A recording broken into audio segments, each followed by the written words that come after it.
മോഹനരാഗത്തിൽ ഒരുപാട് പാട്ടുകളുണ്ട്. എൻ്റെ അടുത്ത് കുറേ പേരെ ചോദിക്കുന്ന കുറച്ച് അമ്മമാർ കുട്ടികളൊക്കെ ചോദിക്കുന്ന ഒരു കാര്യമാണ്, എങ്ങനെയാണ് ടീച്ചറെ പെട്ടെന്ന് പാട്ട് വായിക്കാൻ പറ്റണത്? വെസ്റ്റേൺ പഠിച്ചാലാണോ കൂടുതൽ പാട്ട് വായിക്കാൻ പറ്റണത് എന്നൊക്കെ ചോദിക്കാറുണ്ട്. വെസ്റ്റേൺ പഠിച്ചാലും വായിക്കാം, ക്ലാസിക്കൽ പഠിച്ചാലും വായിക്കാം. നമ്മൾക്ക് ഒരു രാഗത്തിൻ്റെ സ്വരസഞ്ചാരങ്ങൾ, ഗമകങ്ങൾ ഒക്കെ മനസ്സിലാക്കി കഴിഞ്ഞാൽ, കുറച്ച് വർണ്ണങ്ങൾ, കൃതികളെല്ലാം പഠിച്ചു കഴിഞ്ഞാൽ സുഖമായിട്ട് പാട്ട് വായിക്കാം. പ്രത്യേകിച്ച് നമുക്ക് പാടാൻ അറിയുന്ന പാട്ടുകൾ വായിക്കാൻ നമുക്ക് എളുപ്പമായിരിക്കും. അപ്പോൾ ഏറ്റവും ആദ്യം പാട്ട് പാടി പഠിക്കുക.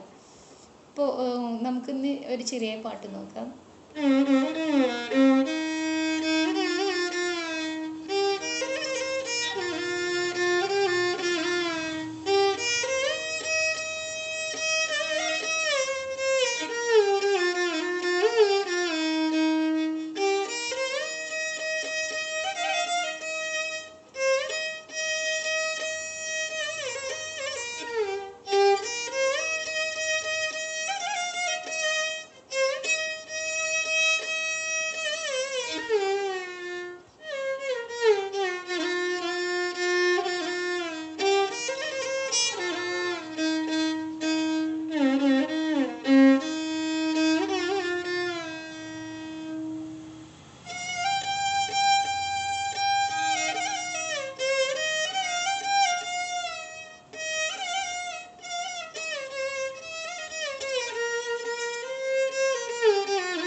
ഇങ്ങനെ ഒരുപാട് പാട്ടുകളുണ്ട്.